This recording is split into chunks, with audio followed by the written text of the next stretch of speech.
ڕێز و سڵاو بۆیەوە بینەرانی خۆشەویستی تەلەڤیزیۆنی کۆمەڵە بە یارمەتی ئەڕۆیانی هاوکار ماتوینێتەوە خزمەتتان بۆ پێشکەشکردنی گەشتی هەواڵەکانی ئەمڕۆی هەینی. سەرەتا سەردێڕی چەند هەواڵ. تێکەڵچوونی نێوان خەڵکی شنۆ و هێزەکانی سوپای پاسداران. مەراسمی شکۆداری نەورۆز لە شارەکانی کوردستان. هێرشی بەکرێ گیراوانی ڕژیم بۆ سەرماڵی بەندکراوێکی سیاسی لە سنە. گیانبەختکردنی کۆڵبەرێک لە سنووری بانە. دەست بەسەرکردنی سێکچی گەنج لە شاری ورمێ. بۆ پێشاندانی هەزاران کەسی خەڵکی تورکیا دژ بە ئەردۆغان و ڕێپێوانی خەڵکی ئیسرائیل دژ بە دەوڵەتی نێتانیاهۆ.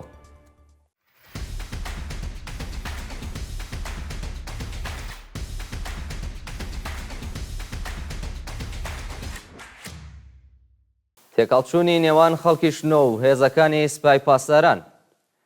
شەوی پێنجشەممە 30 ڕەشەمە 1403 هەتاوی هاوکات لەگەڵ شەوی نەورۆز خەڵکی شاری شنۆ ڕژانە سەر شەقام و شای و خۆشیان دەربڕی، بەڵام سەرکوتگەرانی سوپای پاسداران نێژیان کردە سەر خەڵک و لە بینیاندا تێکەڵچوون ڕوویدا.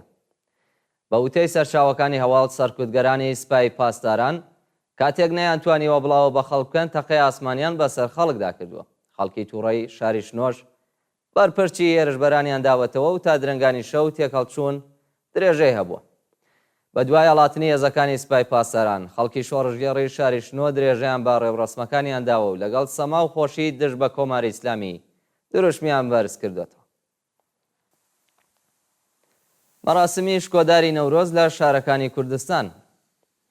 ڕۆژی پێنجشەممە 30 ڕەشەمە 1403 هەتاوی خەڵکی ئازادی خواست لە شارە جۆرا و جۆرەکانی کوردستان بە بۆنەی نەورۆز ئاگریان داگیرساند و بە دەوریدا شایی و خۆشیان دەربڕی.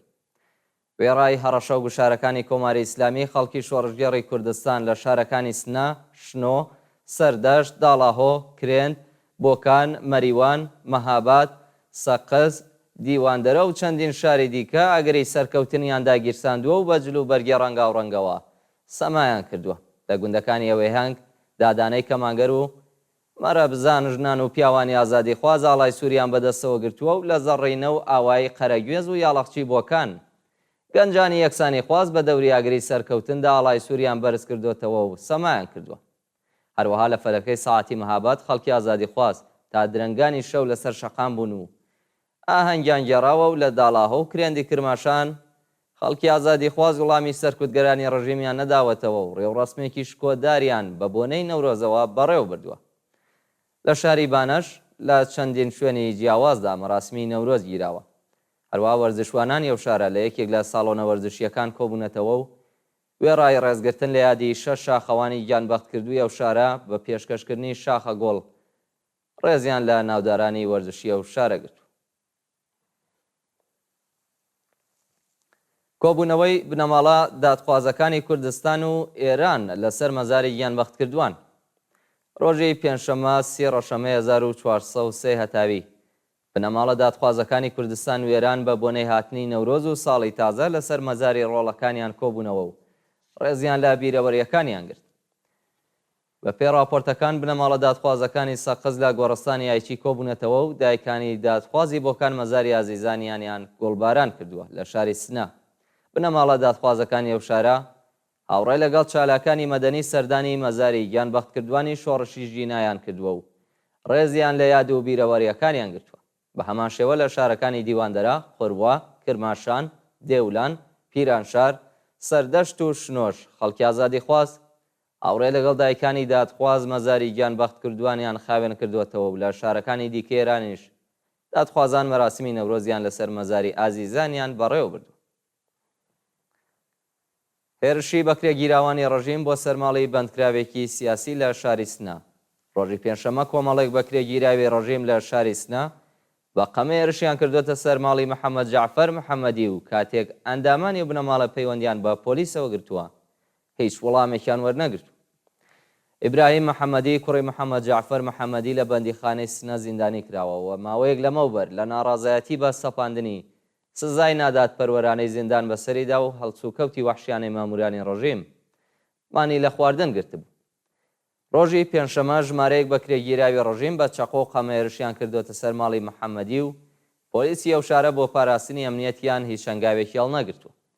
هەڵ نیشتیمانیان دەڵێن ئەوانەی قەمایان بەدەستەوە گرتووە سیخۆڕی سپای پاسدارانن و بە فەرمانی ئیتلاعاتی سپای هێرش دەکەنە سەر خەڵک.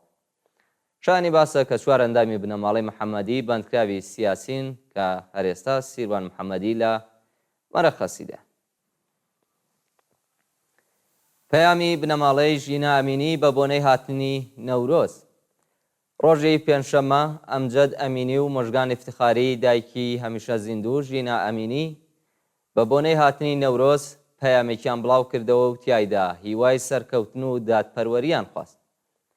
دایک و باوکی ژینا ئەمینی لە پەیامەکانیاندا وێڕای پیرۆزباییکردنی نەورۆز ڕایانگەیاندووە ساڵێکی پڕ لە سەختی و خەمباری تێپەڕ بوو، بەڵام هێشتا هیوامان بە دادخوازی و داهاتوێکی ڕوون هەیە. زۆر قسەمان هەبوو کە نەمانوت و زۆر فرمێسکمان ڕژاند لە تەنیاییدا. نەورۆز پێمان دەڵێت کە ژیان درێژەی هەیە و هێشتا هومێد لە دڵماندا. با پێکەوە ساڵێکی پڕ لە هیوا و شای دەست پێ بکەین و درێژە بە خەبات بدەین تا ئەو کاتەی کە سەرەکەی. گیانبەختکردنی کۆڵبەرێک لە سنووری بانە. لە دوایین ساتەکانی ساڵی 1403 هەتاویدا کۆڵبەرێکی خەڵکی بانە بە ناوی سینا ڕۆستەمپور بە تەقەی سەرکوتگەرانی کۆماری ئیسلامی گیانی بەخت کرد.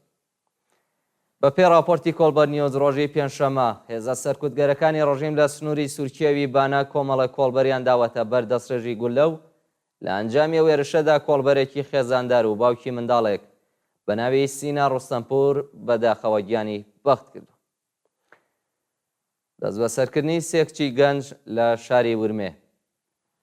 ڕۆژی پێنجشەممە سی ڕەشەمەی 1403 هەتاوی سێ کچی گەنجی خەڵکی شاری ورمێ بە ناوەکانی ساریا ئەحمەدی، ئەوین ئەحمەدی و ڕۆژین ئەفسوون لەلایەن هێزە ئەمنیەکانی ڕژیم دەست بەسەر کراون. بە پێی زانیاریەکان هێزەکانی حکوومەت بە بیانووی لە بەرکردنی جلوبەرگی کوردی وتنەوەی دروشت ئەو سێ کچە گەنجیان دەست بەسەر کردووە. سەرچاوەکانی هەواڵ ڕایانگەیاندووە بە دوای چەند کاتژمێر لێپرسینەوە ساریا و ئەوین ئەحمەدی بەڵێننامەیان لێ وەرگیراوە و ئازاد کراون، بەڵام زانیاریەک لەسەر شارەنووسی ڕۆژبین ئەفسوون لە بەردەستانیە. بەڕێوەچوونی مەراسمی نەورۆز لە باکوور و ڕۆژاوای کوردستان. ڕۆژی پێنجشەممە مەراسمی نەورۆز لە چەندین شاری باکوور و ڕۆژاوای کوردستان بەڕێوەچووە بە هەزاران کەس تیایدا بەشدار بوون. بە پێ راپۆرتەکان خەڵکی ئازادیخوازی باکووری کوردستان لە شەڕناخ، پەرسووس، دێرسیم، مێردین، وان، ڕۆحا و چەندین شاری دیکە ئاگری نەورۆزیان داگیرساند و لە هەندێک ناوچە بەشداربووان لەگەڵ پۆلیسی تورکیا بە شەڕ هاتووە. لە شارەکانی حەسەکە، قامیشلو و حەلەب ڕێوڕەسمی نەورۆز بە جۆش و خرۆشێکی بێوێنە و بەشداری بەرینی ژنان و پیاوانی شۆڕژگەر بەڕێوەچووە. بەشداربووان بە وتنەوەی دروشم لە دەوری ئاگری نەورۆزدا سەمایان کردووە و خوازیاری ڕاگررتنی هێرشەکانی دەوڵەتی تورکیا بوون. کۆبوونەوەی چالاکانی مەدەنی و کرێکاری لە بەردەم زیندانی لاکانی ڕاشت. کۆمەڵێک لە چالاکانی مەدەنی و کرێکاری گیلان ڕۆژی پێنجشەممە لە بەردەم زیندانی لاکانی ڕاش کۆبوونەوە و خوازیاری ئازادی مەنوچێر فەلاح و شەریفە محەممەدی بوون. بەشداربووانی ئەو چالاکیە کە لە هاوبەندیەکانی مەنوچێر فەلاح و شەریفە محەممەدی بوون، سفرەی حەوتسینیان لە بەردەم زیندانی لاکان ڕاخستووە و خوازیاری هەڵوەشاندنەوەی سزای سێدارەیە و دووبەندکراوە سیاسیە و ئازادی بێشەرت و مەرجیان بوون. مەراسمەکانی نەورۆز لە شارە جۆراوجۆرەکانی ئێران. ڕۆژی پێنجشەممە هەزاران شارۆمەندی ئێرانی لە چەند شاریە وڵاتە لە شوێنە گەشتیاریەکان کۆبوونەوە و بە خوێندنی سرود و شێعر هاتنی نەورۆز و بەهاریان پیرۆزبایی کرد. بە پێ وێنانەی کە لە تۆڕە کۆمەڵایەتیەکان بڵاوکراوەتەوە، هەزاران ژن و پیاوی ئازادیخواز بە تووڕدانی حیجابی ئیجباری لە مەزارگەکانی فردەوسی و خەیام، چلستونی ئیسفەهان، پاسارگاد و تەختی جەمشید کۆبوونەتەوە و هاوکات لەگەڵ بڵاوکردنەوەی مۆزیک دژ بە ڕژیم دروشمیان بەرز کردوێتەوە و سرودیان خوێندووە. لە نەشابور هێزە سەرکوتگەرەکانی ڕژیم هێرشیان بردووەتە سەر خەڵک، بەڵام خەڵک بەرگریان لە خۆیان کردووە و ژنان و پیاوان درێژیان بە ڕەقس و سەمادا. سەپاندنی سزای زیندان بەسەر چالاکێکی مەدەنی لە شاری سەبزەوار. لە ڕۆژانی ڕابردوودا چالاکێکی مەدەنی خەڵکی سەبزەوار بە ناوی مۆشەبا مقایسە لەلایەن لەقیەکی دادگای ئینقلابی ئەو شارە بە 7 مانگ و 15 ڕۆژ زیندان و 1 ساڵ دوورخرانەوە مەحکوم کراوە. بەپێی حکمی دادگای انقلابی سەبزەوار مجتەبا مقایسە بە تۆمەتی تەبلیغ دژی نظام بە 7 مانگ و 15 ڕۆژ زیندان و 1 ساڵ دوورخرانەوە سزا درراوە. شایانی باسە کە ناوەندە ئەمنیەتەکانی ڕژیم پەروەندەیەکی دیکەیان بۆ چالاکە مەدەنیە ساز کردووە و مجتەبایان بە بێڕەزی بە پیرۆزیەکانی ئیسلام تۆمەتبار کردو. خۆپێشاندانی هەزاران کەسی خەڵکی تورکیا دژ بە ئەردۆغان. ماوەی دووشەوە هەزاران کەس لە خەڵکی چەند شاری تورکیا لەوانە ئیستانبول دژ بە سەرکوتگەریەکانی حکوومەتی ئەردۆغان خۆپێشاندان دەکەن و شەوی پێنجشەممە گەنجێکی تەمەن 19 ساڵ بە تەقەی هێزەکانی پۆلیس گیانی لەدەستدا و چەندین کەسی دیکەش بریندار بوون.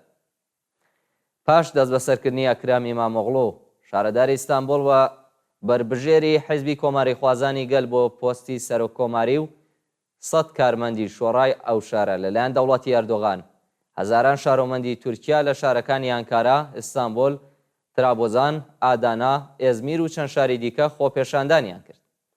ئەکرەم ئیمامۆغڵو لەلایەن دادگای ئیستانبول بە هاوکاری لەگەڵ گروپی تۆرۆریستی و گەندەڵی تۆمەتبار کراوە و دەوڵەتی ئەردۆغان لە ترسی سەرهەڵدانی خەڵک بۆ ماوەی 4 ڕۆژ قەدەغەی هاتوچۆی لە چەند پارێزگای وڵاتە ڕاگەیاندووە.